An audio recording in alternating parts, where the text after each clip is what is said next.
హన్మకొండలోని నక్షత్ర colony president పై అధికార party corporator భర్త దాడి చేశాడంటూ కేయూ పోలీస్ స్టేషన్ లో ఫిర్యాదు. కేసు నమోదు చేసిన కేయూ పోలీసులు నిన్న ఉదయం జక్కల శ్రీనివాస్ అనే వ్యక్తి మరో 4 వ్యక్తులను తీసుకుని నక్షత్ర కాలనీకి వచ్చి కాలనీ ప్రెసిడెంట్ సదానందంపై చేసుకుని దాడి చేశారని, స్థానికంగా ఉన్న కాలనీ మహిళలు వచ్చి ఎందుకు ఇలా ప్రవర్తిస్తున్నారని అడగగా వారిపై సైతం దుర్భాషలాడినట్లు కాలనీ వాసులు colony president Kakatiya university police station లో ఫిర్యాదు చేశారు. కాలనీ యొక్క పేరు నక్షత్ర కాలనీ కాకుండా బాలానగర్ అని, వారి యొక్క ఇంటి సభ్యుడి పేరు పెట్టాలని డిమాండ్ చేస్తూ ఒత్తిడి తెస్తూ గత కొద్ది కాలంగా ఇబ్బందులకు గురి చేస్తున్నారని, ఈ కారణంగానే దాడికి పాల్పడినట్లు కాలనీ వాసులు తెలుపుతున్నారు.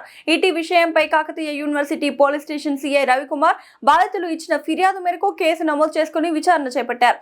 దాడికి పాల్పడిన వారిపై కేసులు కూడా పెట్టినట్లు సిఐ తెలిపారు. అనంతరం కాలనీకి వెళ్లి కాలనీలో ఉన్నటువంటి సమస్యలను తెలుసుకుని కాలనీ వాసులు ఎలాంటి సమస్యలు ఉన్నానా నా దృష్టికి తీసుకొస్తే మీ సమస్యలను పరిష్కరిస్తాను, మళ్ళీ ఎవరు కాలనీ వాసులను బెదిరించినా ఇబ్బందులకు గురి చేసినా వారిపై చట్టపరమైన చర్యలు తీసుకుంటామని, ప్రజలకు ఇబ్బందులు కలిగించే ఎంతటి వారైనా సరే ఉపేక్షించేది లేదని కాలనీ వాసులకు భరోసా కల్పిస్తూ ధైర్యాన్ని ఇచ్చిన సిఐ రవికుమార్. మీరందరూ కలెక్ట్ చేసి వాళ్ళకు ఏదైతే రోడ్డు కోసం ఇచ్చారో ఆ రోడ్డు కూడా ప్రజెంట్ ఉన్నది. ఈ రోడ్డు కూడా ఎవరైనా మీకు ఇబ్బంది పెట్టినా, ఎన్నిసార్లు వచ్చి ఇబ్బంది పెడితే అన్నిసార్లు కూడా కేసు కట్టడానికి మేము ఎనీ టైం రెడీ. అవునా? మీరు ఇది రోడ్డు మీ కాలనీ రోడ్డుకు కానీ మిమ్మల్ని భయపెట్టించినా ఎవరినైనా వదిలిపెట్టేది ఉన్నది. 100% మీకు భద్రత కల్పించే బాధ్యత మాది. ఇప్పుడు చేసిన యాక్షన్ మీద కూడా కేసు రిజిస్టర్ చేసాం. వాళ్ళందరినీ అదుపులో తీసుకున్నాం. ఎవరిని కూడా వదిలిపెట్టడం ఉండదు చట్టంలో. 100% వాళ్ళ మీద యాక్షన్ తీసుకోవడం జరుగుతుంది. మీరు భవిష్యత్తులో కూడా చెప్తున్నాం, ఇక ముందు కూడా ఈ దారి విషయంలో కానీ మిమ్మల్ని ఇబ్బంది పెట్టినా, లేకుంటే మీ కాలనీ పేరు మార్చాలని మీకు ఇబ్బంది పెట్టినా, ఎన్నిసార్లు మీకు వచ్చి ఎప్పుడు మీకు ఎవరికైనా థ్రెటన్ చేసినా బెదిరించినా మాకు దరఖాస్తు చేయండి, ఇమీడియట్లీ యాక్షన్ తీసుకుందాం. 1 సార్లు 2 సార్లు అయితే కేసులు అయితే, 3సారి అయితే రౌండ్ షీట్ ఓపెన్ అయితే, 4 సార్లు అయితే పీడీ యాక్ట్ కూడా పెడతాం. కంటిన్యూ ఒకటే అఫెన్స్ రిపీటెడ్ చేస్తే ఎంత దాకైనా మేము కూడా పోతాం.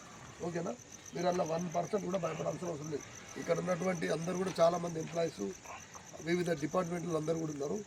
మీరు ఈ కాలనీలో ఇవాళ వచ్చి వాళ్ళు చేసినటువంటి ఒక కాలనీ ప్రెసిడెంట్ మీద వచ్చి దాడి చేసి కొట్టడం జరిగింది. దాని మీద ఇచ్చిన దరఖాస్తు మేము పక్కా ఎఫ్ఐఆర్ రిజిస్టర్ చేసినాం. వాళ్ళందరినీ అదుపులోకి తీసుకున్నాం. ఇక ముందు కూడా ఏం చేసినా కానీ అంతే యాక్షన్ ఉంటుంది. ఇంకా మించి ఇంకా స్ట్రింజెంట్ యాక్షన్ తీసుకుంటూ ఉంటాం, కానీ ఏమో భయపడాల్సిన అవసరం లేదు. ఓకేనా? మీరు ఈ దారి విషయంలో కూడా భయపడాల్సిన అవసరం లేదు. ఎవరైనా దారికి అడ్డం పడ్డా, దారి పోస్తా అంటే ఎవరైనా అడ్డం పడ్డా కానీ మాకు ఇమీడియట్లీ ఒక 100 కాల్ చేయండి, ఇమీడియట్లీ పోలీసు వస్తుంది. ఓకేనా? మేము ఇది ముఖ్యంగా మేము పర్టికులర్గా ఎక్కువ ఫోకస్ చేసినటువంటి కాలనీ.